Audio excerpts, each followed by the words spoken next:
She proved to be such a nuisance, always obstructing my path. Right up until the bitter end, my husband spat out those words. It made me question if he was truly human at all. He was insufferable, not only as a parent but as a person. "I'm sorry. I will avenge you," I declared, standing before the funeral attendees, reading the letter left by my daughter. As I read, my husband's face turned ashen. "What the hell do you think you're doing?" my father-in-law's angry voice echoed. The revenge was about to commence. "My name is Elma, a 40-year-old housewife. I've been married to Carl for 15 years. We met in high school, becoming classmates in our sophomore year. We started talking after becoming desk mates and grew closer while working together on a school festival project. After the festival ended, he confessed, and we started dating. We continued dating through college. Carl moved out on his own, so I often visited his apartment. After graduation, we both started working and got busy, but we still made time for dates and meals out. Once we both started earning more, we enjoyed traveling during our holidays. I cherished those trips we took while dating. 3 years into our working lives, we decided to get married. We had saved enough for a wedding and had settled into our jobs, so it felt like the right time.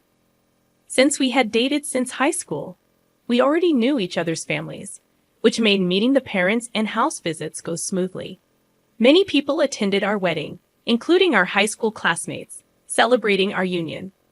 Afterward, we started our married life, which was full of joy. Even though we'd been together for over 8 years since high school, we felt fresh and excited in our married life. It felt real when my last name changed to his. We were having a smooth marriage. 3 years later, our daughter Rosa was born. "Wow, she looks like an angel, so cute," Carl exclaimed, holding our newborn daughter. "I'll work my butt off to protect our family," he declared. "Thank you, be our rock," I replied. "You can count on me," he assured confidently. With a new member to protect, my husband seemed larger than life and very reliable. After giving birth, I worked part-time in his company. The first reason was to have more time with our child. Raising her was incredibly joyful. Every little milestone, like crawling or walking, was a moment of excitement, and I took countless photos and videos, like any proud parent. When I told Carl, he'd say, "I wish I could have seen that," with a tinge of regret. We spent blissful days playing with our daughter on his days off. As Rosa grew, she became conversational. We loved taking her to different places and letting her have various experiences.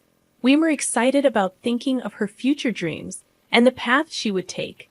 But everything changed when Rosa was in the 3rd grade. I was working part-time when suddenly I got a call from the hospital.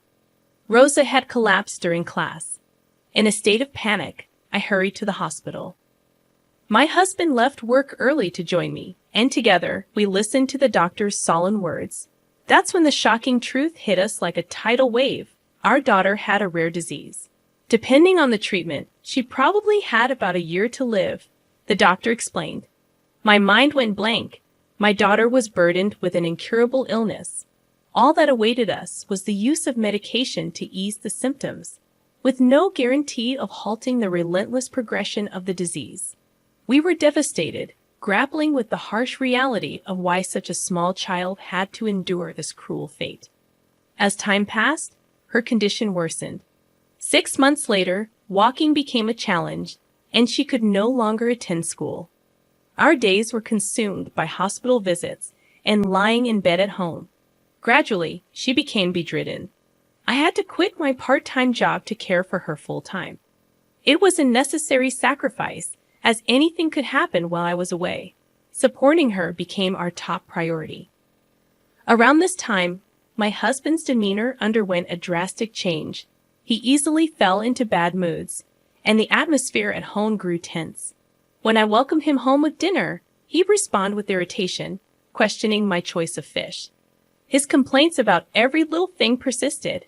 The house felt peaceful and calm when it was just my daughter and me, but anxiety crept in whenever he was around. His irritability escalated, and he started coming home late, citing overtime work. Strangely, I felt relief when he stayed out late. The mental exhaustion lifted. Yet I couldn't shake the loneliness. He had stopped caring about our daughter's well-being. When I implored him to talk to her more, he dismissed it, claiming fatigue and declaring that taking care of her during the day was enough. 2 years had passed since her diagnosis, and she continued to fight against her illness with unwavering spirit. Despite her strength, my husband refused to acknowledge her efforts. Instead, his overtime increased, and he started staying out overnight without a message to me. The days without him felt strangely comfortable, even when he was home. Our interactions were minimal, and he seemed to sense the tension, avoiding unnecessary conversations. Strangely, my daughter, in the midst of her struggle, noticed the growing distance between us. "Did you and Dad fall out?" she asked one day. "You hardly ever talk when you're together, right?" "Most of the time." I could hear voices, and it sounded like they were arguing. "I'm sorry. I didn't mean to worry you, but it's okay. We're not on bad terms, really. Yes, true, Dad's just really busy with work, so when he's home, he's resting. That's why I don't talk to him much so he can get some rest." I reassured our daughter. "Oh, I see," she responded, a little relieved but still seeming sad that her dad wasn't talking to her much.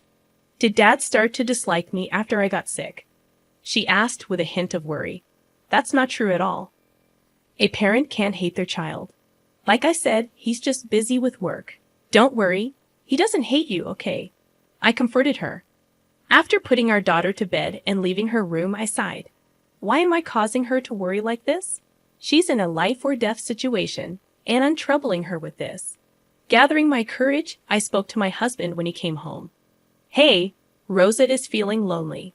She's wondering if you started to dislike her after she got sick," I admitted.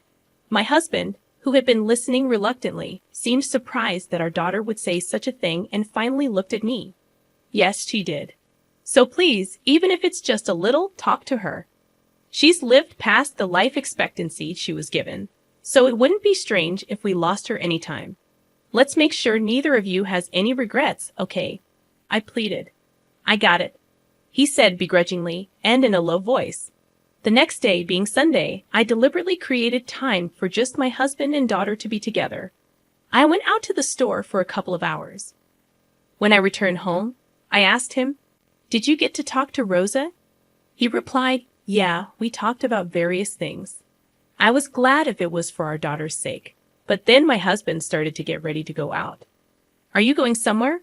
I inquired. "Yeah, I'm going out to eat with a friend. Why don't we all have dinner together as a family?" I suggested. "Ah, I've been invited, so I can't say no. I've done my part by talking to Rosa. It's time for you to let me go." Saying that, he left the house, leaving me puzzled. What does he mean by "let me go"? I felt like nothing had been resolved. Maybe my husband was just going through the motions out of obligation. At that moment, I decided to stop expecting anything from him. It was enough if I cherished our daughter. That's what I thought. I focused more on making conversation with her. Then, one day, my husband came home in a bad mood.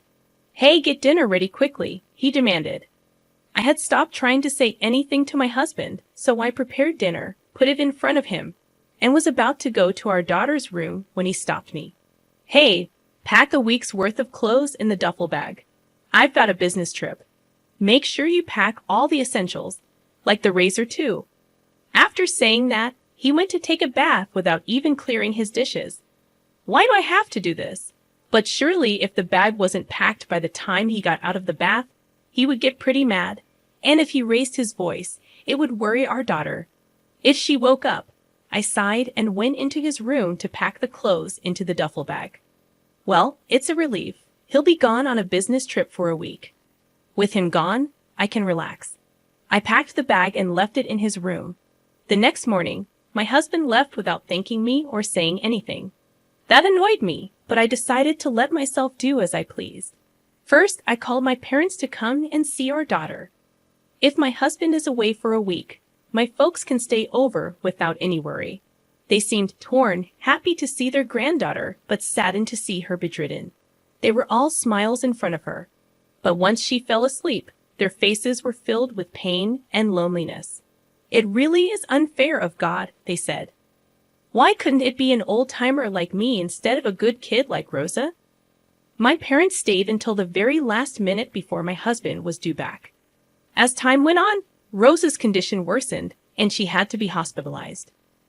I was gripped with fear that the inevitable might be near. I visited her in the hospital every day, but my husband never came. Instead, when he returned home early, he sent angry messages on WhatsApp, upset about dinner not being ready. At this point, beyond sighing, I thought it might be better without a husband who couldn't cherish his own daughter.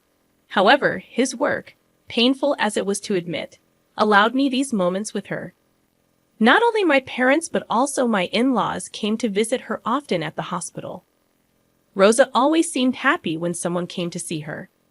We even celebrated her 12th birthday in the hospital room, where the nurses prepared a cake, and we all celebrated together. But about a month after her birthday, Rosa's condition worsened, and she passed away. I was devastated, breaking down in tears. The reality shattered my emotions. My parents tried to comfort me, but they ended up crying with me. Still, we had to see Rosa off properly. Together with my parents, I arranged and prepared for the funeral. There were things I had to do, all for Rosa. I managed to hold back my tears and proceed with the funeral arrangements. We arrived at the funeral parlor early before the other mourners. My husband, irritable about having to get up early after coming back from his business trip the day before, was infuriating. He hadn't been reachable when Rosa passed away, and he had the gall to say, "I was on a business trip. Even if you had contacted me, I could have made it back." He tried to light a cigarette in frustration. "Go to the smoking area, please," I said sharply. Tutting, he looked irritated. After I called him out, standing by the coffin on his way to smoke, he said something awful to our sleeping daughter. "You were such a pain, always in my way, right to the end." My husband spat out these cruel words as if they were nothing. Is he really human? He was the worst, not just as a parent, but as a person. I was rendered speechless by the horrible things he said. I couldn't move from the spot until my husband walked towards the smoking area. When I came to, I went straight to the coffin. "I'm sorry. I will take revenge in your place," I told my daughter, steeling myself with determination. I could never forgive him. Then the funeral began. Unbelievably, my husband, who had just said such terrible things, pretended to cry in front of the relatives, saying Rosa's name as tears streamed down his face. I knew it was an act because I saw him apply eye drops before walking up to the coffin. The relatives, not knowing any better, misunderstood and started crying too. Unforgivable. I would reveal his true nature no matter what. As the funeral was drawing to a close, it was time to read the letter left by my daughter. "What? There's a letter?" My husband was clearly surprised, not having known about it. "Yes, there is. I have to properly convey the words she left behind to everyone." I stood before the funeral attendees and began to read my daughter's letter aloud at the microphone. The letter was mostly words of gratitude to me for the care I had given her. With each word I read, tears came and I choked up. The relatives also started to cry along. But as I got to the part about my husband, I took a deep breath. "To Dad," I read, as the tears naturally stopped. "Against Mom, who was always by my side, you seemed to avoid coming home as if you were avoiding us. Even when you came home, all I could hear was your voice yelling at her in my room. Dad used to make time to play with me when I was little, taking me on drives to all sorts of places. But after I got sick and became bedridden, Dad seemed like a completely different person. Mom always pretended to be strong in front of me, but I could tell she was really struggling with how Dad was behaving. It hurt me, thinking maybe it was my fault things turned out this way. But it seems that wasn't the case. Remember the day Mom went shopping, and it was just Dad and me at home. You came to my room and talked to me. Then, maybe because Mom asked you to, I was so happy. It felt like the old Dad had come back. But then, thinking I was asleep, you took the phone call. You were talking to a woman. I couldn't believe what I was hearing. I know everything. You were planning a week-long trip. Did you enjoy the Disney trip you went on behind our backs and you told that woman on the phone that you loved her? As I read my daughter's letter aloud, the room buzzed with tension. My husband stood there, pale as a ghost. What the hell are you doing?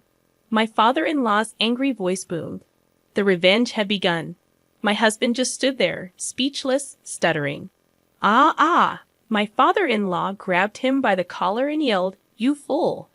before striking him across the face. My husband, staggering, denied the affair, saying, "It's not what it looks like. There must be some mistake." What's the mistake? Rosa would never lie, but I haven't had an affair. My husband stuck to his denials, holding the microphone. I've already caught you. Stop with the futile resistance. Yes, I had seen my daughter's letter beforehand and hired a private investigator. I had gathered plenty of evidence of my husband's affair. I showed the photo on my smartphone to everyone at the funeral. All the relatives attending glared at my husband. How could you go on an affair trip when your own child's life was hanging by a thread? You're finished as a human being. I didn't raise you to be such a terrible adult. Mom, Dad, you're no son of ours anymore. We disown you. My husband just collapsed on the spot, trying to escape the pain. I didn't want to face the reality that my daughter had become like that. What are you even saying? That's no excuse for having an affair. And if that were true, you would have spent more time with Rosa. Don't lie now when we've come so far. And I heard from your parents. You were asking them for money for Rosa's medical expenses because it was so costly. I never heard a word about it. That means you were using the money your parents sent for your own pleasure, right? You exploited your daughter's illness to collect money and have an affair, didn't you? Don't give me that. How dare you do such low things and then talk about suffering? Rosa was the one suffering the most, fighting desperately to survive her illness. To have a father like you, Rosa was the one to be pitied. You're not wanted at this funeral. Get out of here right now. I shouted at my husband with all my might. He fell on his butt, let out a small yelp, and then hurriedly ran away from the place. After that, I reset and continued with my daughter's funeral. When it was over, my in-laws apologized deeply and offered to help with the divorce and alimony in any way they could. I proceeded with the divorce and demanded alimony through a lawyer introduced by my father-in-law. But that wasn't enough for me. I took the house my husband had bought and also told everyone at his workplace about what he had done. My ex-husband, who had made it to the position of manager, quickly lost all credibility at the company. He was demoted and sent to work in a remote location. He asked his affair partner to come with him, but she promptly dumped him, saying she had no interest in a man without money. In the end, to his affair partner, my ex-husband was just a rich plaything. My ex-husband was abandoned by his parents and relatives, left to work alone in a distant place, living a lonely life in his house.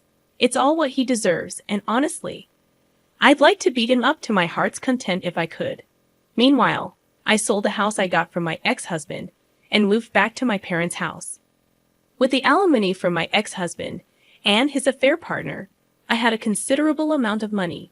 I didn't feel like working for a while after my daughter passed away, but gradually, I started to think more positively and began working part-time at a cafe near my parents' house. Mom's homemade cake. Rosa loved it so much. I remember my daughter saying that. Now, I bake sweets every day while working at the cafe and honing my pastry skills. I hope to one day serve my own creations on the menu, and just like how my daughter was happy eating my cake, I want to see someone else smiling while eating my cake. For my daughter's sake, I have to live my life to the fullest. With that thought, I put my all into working towards my dream. Today, thank you for watching the video all the way to the end. If you resonated with the content, please leave a positive rating and a comment.